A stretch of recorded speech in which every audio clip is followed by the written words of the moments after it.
उपस्थित सभी मुअज्जद साथी, political leaders, social leaders, religious leaders, सभी साहिबान, मेरी बहनें और आज की इस सभा में इकट्ठे आप सब भाई और बहनों को मेरा इस्तकबाल, लाल सलाम, इंकलाब जिंदाबाद सबके लिए। मैं बहुत सी अपनी बहनों को देख रही हूँ यहाँ। मैं दिल्ली के शाहीन बाग में 8 तारीख को मौजूद थी। उन सब बहनों का आपके लिए सलाम लेकर के आई हूँ। वो वहां डटी हुई है शाहीन बाग में। हम लोग जब यहाँ इकट्ठा हो रहे हैं आज 11 तारीख को, तो आज से 3 दिन पहले 8 तारीख को पूरे देश के अंदर इस देश के मजदूरों ने, इस देश के किसानों ने, इस देश के खेत मजदूरों ने और 100 से भी ज्यादा विश्वविद्यालयों के विद्यार्थियों और शिक्षकों ने, जो ट्रेड यूनियंस की तरफ से आह्वान था 8 जनवरी को पूरे देश भर में हड़ताल करने का, बहुत सारी जगहों पे बंद करने का, वो सब एक्शन बहुत कामयाबी से पूरा करके हम आपके बीच में पहुंचे हैं। मैं आपको ये भी सूचना देना चाहती हूँ कि उस प्रदर्शन में, डेमोन्स्ट्रेशंस में, रोड रोको में, चक्का जाम में, इंडस्ट्रियल हड़ताल में, सड़कों पे जुलूस में हमारी सारी मांगों के साथ साथ जो गत्ता साथ साथ घूम रहा था, वो कह रहा था no CAA, no NRC, no NPR. ये भी इस देश के मजदूरों ने अपने आंदोलन के साथ झंडा उठाया, डंडा उठाया और गत्ता उठाया।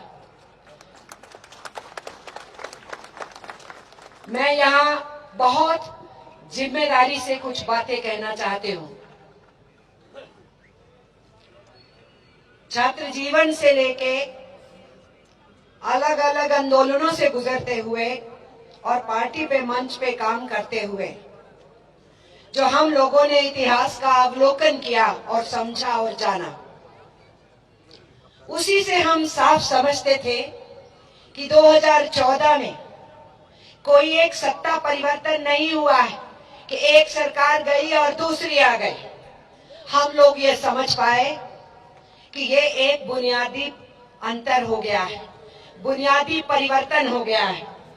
और वो बुनियादी परिवर्तन ये था कि जिन लोगों ने अंग्रेजों की दलाली की, उनकी मुखबरी की, देश के आजादी के आंदोलन की तौहीन भी करी, खिलाफत भी की, वो लोग कुर्सी के ऊपर बैठ गए। और इसलिए हमें कोई शक व शुबा नहीं था कि ये इस किस्म की सियासत को चलाएंगे कि आज हिंदुस्तान को ये पूरी सिविल वार तरीके सिचुएशन पैदा कर रहे हैं।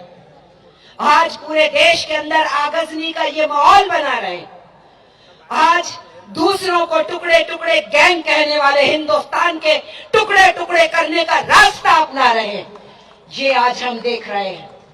हमें शक सुबह इसलिए नहीं था कि 1925 के साल में जब कम्युनिस्ट पार्टी का जन्म हो रहा था, जब इस देश के अंदर आजादी का आंदोलन जोर पकड़ रहा था, उसी समय नरेंद्र मोदी की माता पिता जो है, गाय इनकी माता नहीं है, इनकी माता राष्ट्रीय स्वयंसेवक संघ आरएसएस है। और जब इनकी माता का जन्म हो रहा था, जब इनकी माता का जन्म हो रहा था, जब हमारे भगत सिंह, सुखदेव, राजगुरु, रामप्रसाद बिस्मिल, अशफाक उल्लाह, चंद्रशेखर आजाद, जितेंद्र दास फांसी के तख्ता चूमने के लिए तैयार थे, सीने पे गोली खाने के लिए तैयार थे। बापू गांधी के असहयोग आंदोलन के बाद यह क्रांतिकारी आंदोलन तेजी से जोर पकड़ चुका था। 14 साल की उम्र में खुदीराम बोस अंग्रेजों से बगावत कर चुका था, फांसी पे लटक चुका था। करतार सिंह सराभा फांसी पे लटक चुका था। उस पूरे माहौल के अंदर जब आरएसएस बनी, उसके संस्थापक से पूछा गया, मिस्टर हेडक्वार्टर, आपने ये नया संगठन बनाया है, तो आप क्या करने वाले हैं? आप भी अंग्रेजों से लड़ेंगे क्या? तो नरेंद्र मोदी, अमित शाह, हम नहीं कह रहे, हम वही दोहरा रहे हैं जो तुम्हारे मां के संस्थापक हेडगेवार ने कहा। हेडगेवार ने कहा, मेरी अंग्रेजों से लड़ाई नहीं है। अगर आज हम तुमको कहते हैं कि हिंदुस्तान की आजादी की तहरीक के गद्दार लोग थे तुम, तो तुम्हारे फाउंडर ने ये बात कही थी कि उनका अंग्रेजों से कोई लड़ाई नहीं है। हेडगेवार से पूछा गया, आपका प्रेरणा स्रोत क्या है, आपको कहां से रोशनी मिलती है, आपकी विचारधारा, फलसफा, आइडियोलॉजी क्या है? तो मिस्टर मोदी, हम कोई नई बात नहीं दोहरा रहे, हम वही दोहरा रहे हैं जो हेडगेवार ने कहा, तुम्हारे संस्थापक ने कहा। उसने क्या कहा? उसने कहा उसका प्रेरणा स्रोत वो जर्मनी का हिटलर है, वो इटली का मुसोलिनी है, वहां का नाजीवाद है, वहां का फांसीवाद है। मिस्टर मोदी और मिस्टर अमित शाह, कितना इतिहास छुपा लोगे? कहां कहां से फाइलें गायब करवाओगे? कौन कौन सी लाइब्रेरियों पे हमला बोलोगे?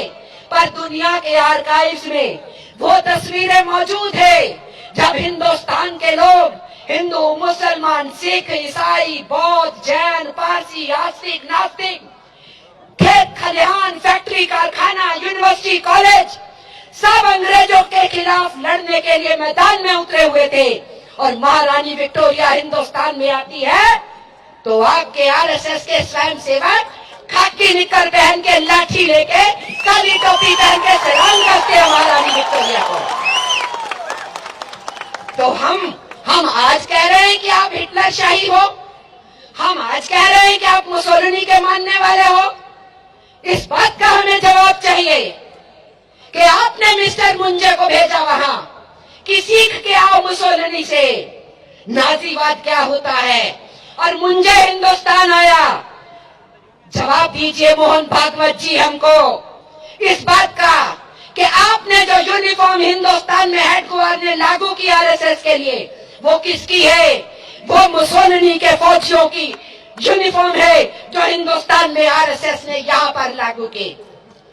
इसलिए हम उस बात को दोहरा रहे हैं जो इतिहास जिसका गवाह है। तुम लोग दूसरों से देशभक्ति का सर्टिफिकेट मांगते हो, दूसरों को कह रहे हो कि वो नागरिकता सिद्ध करेंगे यहाँ पर, वो अपने बाप दादा के बर्थ सर्टिफिकेट लेकर के आएंगे। अगर हम तुम्ही से पूछ ले तो तुमने जन्म के बाद इस हिंदुस्तान के लिए क्या किया, तो तुम्हारे पास बताने को क्या है? जवाब दो।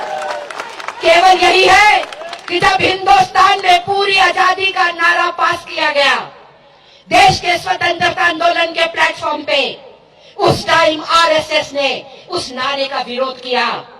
हमें जवाब चाहिए, जब हिंदुस्तान की आजादी के आंदोलन के लिए ये तिरंगा झंडा तय किया गया लड़ाई के लिए, तो तुम लोगों ने उस तिरंगे को क्यों जलाया, उसकी होली क्यों जलाई? हमें आज जवाब चाहिए।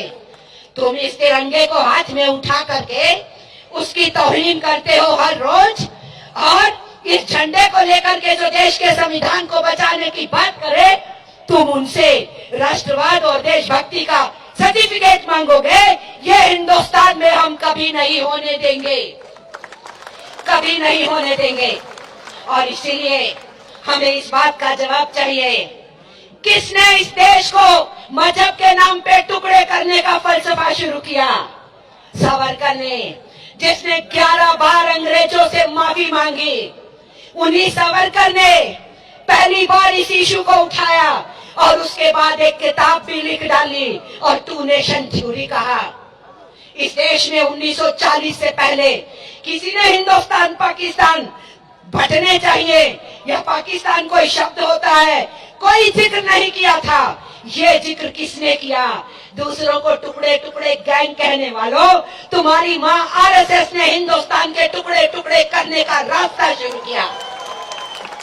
और जब देश की आजादी बिल्कुल नजदीक आई और देश आजाद होने की तरफ बढ़ा, उस समय जो अंग्रेज हमारे साथ नाटक खेल करके गए, हमें कई टुकड़ों में बांट गए, हम हिंदुस्तान को कई टुकड़ों में बांट गए। उस समय क्या कर रही थी आपकी आरएसएस? पूरे हिंदुस्तान में हिंदू मुस्लिम फिसाद में घी का डालने का काम कर रही थी। कत्लेआम के अंदर शामिल होने वाले लोग थे। आप लोगों को चैन नहीं आया और आपने इतना जहर फैलाया कि 1948 में बापू गांधी की हत्या हो गई और आप बापू गांधी की दोबारा हत्या कर रहे हो, दोबारा हत्या कर रहे हो। देश की आजादी के लिए लड़ने वाले महात्मा गांधी, हम वाम पक्ष के लोगों की उनको समर्थन भी है, उनके साथ कई मतभेद भी थे, लेकिन वो साम्राज्यवाद के विरुद्ध लड़ने के योद्धा थे। इसको तो हम वाम पक्ष ने हमेशा माना। गांधी जी की ये जो धरोहर है साम्राज्यों के खिलाफ लड़ने की, और जब हिंदुस्तान में दंगे फसाद हो रहे थे तो अमन चैन करने के लिए वो जगह जगह का ऊपर आग बुझाने के लिए निकल पड़े, तो उनकी बहुत बड़ी कुर्बानी है हिंदू मुस्लिम एकता को बचाने की, देश की एकता को बचाने की। उसी गांधी को ये दोबारा मारने के लिए निकले। नथुराम गोडसे का मंदिर भी बनवाएंगे, उसकी मूर्ति भी बनवाएंगे, और फिर गांधी जी का पहले चेहरा ले लिया, अब चेहरा गायब कर दिया, सिर्फ चश्मा लगा दिया है और स्वच्छ भारत का नारा लगाते रहेंगे। आप करना क्या चाहते हैं? इसीलिए मैं यह कहना चाहती हूँ सब साथियों से, हम तो इनको पहचानते हैं, इसलिए हम यह समझ रहे थे कि 2014 में केवल गवर्नमेंट चेंज नहीं हुआ है, कुछ बुनियादी चेंज आ गया है, और उस बुनियादी चेंज में आरएसएस सीधे सीधे सत्ता के अंदर अपनी पॉलिटिक्स को ला देगी। मोहन भागवत से पूछा गया था कि आपने कहा 800 साल बाद हिंदुस्तान में हिंदू का राज आया, तो आप क्या करने वाले हैं? गाइड करने वाले हैं, मंत्री देने वाले हैं। मोहन भागवत ने कहा ये सारे मेरे स्वयं सेवक हैं जो सरकार चलाएंगे, हमें इनको गाइड करने की क्या जरूरत है। तो इन स्वयं सेवकों से मैं पूछना चाहती हूँ कि आज हिंदुस्तान में जो तुम सीएए, एनआरसी और एनपीआर लेकर के आए हो और साथ में लगातार झूठ बोल रहे हो, कोई इंतहा होती है झूठ की कि प्राइम मिनिस्टर साहब रामलीला ग्राउंड में खड़े होके बोले कि हिंदुस्तान में एनआरसी का कभी चर्चा ही नहीं हुआ, और उनके होम मिनिस्टर पार्लियामेंट के अंदर कई बार एनआरसी का चर्चा करे।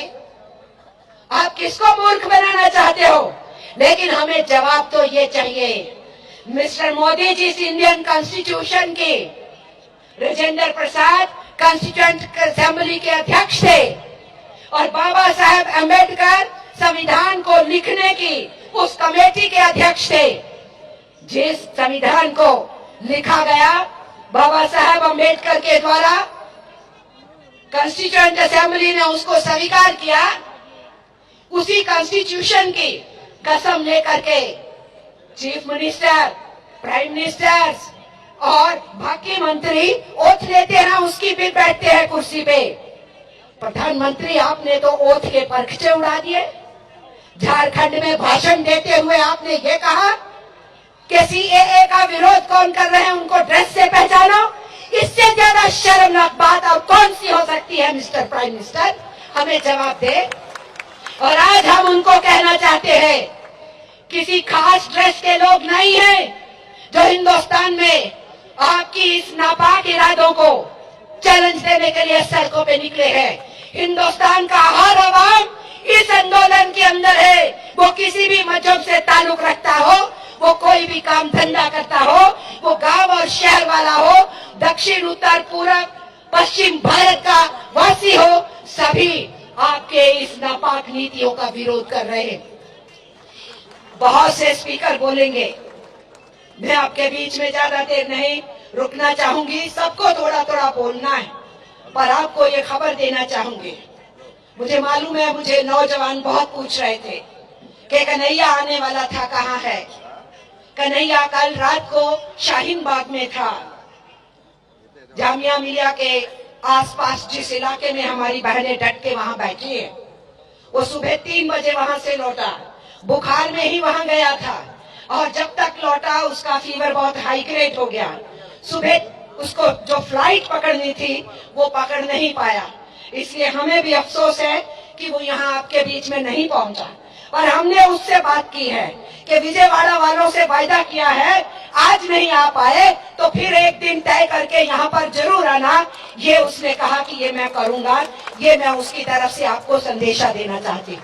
और आखिर में जो मैं कहना चाहती हूँ, इस देश के आम आवाम, आम जनमानस, पूरे हिंदुस्तान में विद्यार्थियों के बहुत शुक्रगुजार हैं, जो राजनीतिक तौर पे लैस लोग हैं, चीजों को समझते हैं, जानते हैं कि सीएए और एनआरसी और एनपीआर अलग अलग नहीं है, एक ही चेहरे के अलग अलग सिक्के के अलग अलग पहलू हैं, वो मैदान में उतरे। लेकिन जो ऊर्जा मिली है इस आंदोलन को, हमारे नौजवानों से मिली है, हमारे विद्यार्थियों से मिली है, जिन्होंने यूनिवर्सिटियों के अंदर नरेंद्र मोदी की इस हुकूमत को चैलेंज किया है। मैं देख रही हूँ आयशे का पोस्टर, जिस बच्ची के टांके आए हैं सिर के ऊपर। जामिया मिलिया के स्टूडेंट्स को, जवाहरलाल नेहरू यूनिवर्सिटी के स्टूडेंट्स को, अलीगढ़ मुस्लिम यूनिवर्सिटी के, बॉम्बे के या जादवपुर यूनिवर्सिटी के 100 से ज्यादा यूनिवर्सिटियों के विद्यार्थियों ने मैदान में उतरकर जो इस सरकार को चुनौती दी है। जो लोग सिलंबर में थे, जो सोए हुए थे, जो उम्मीद छोड़ चुके थे, वो भी अब सड़कों के ऊपर निकल करके मैदान में उतर करके इस सरकार को चुनौती दे रहे हैं।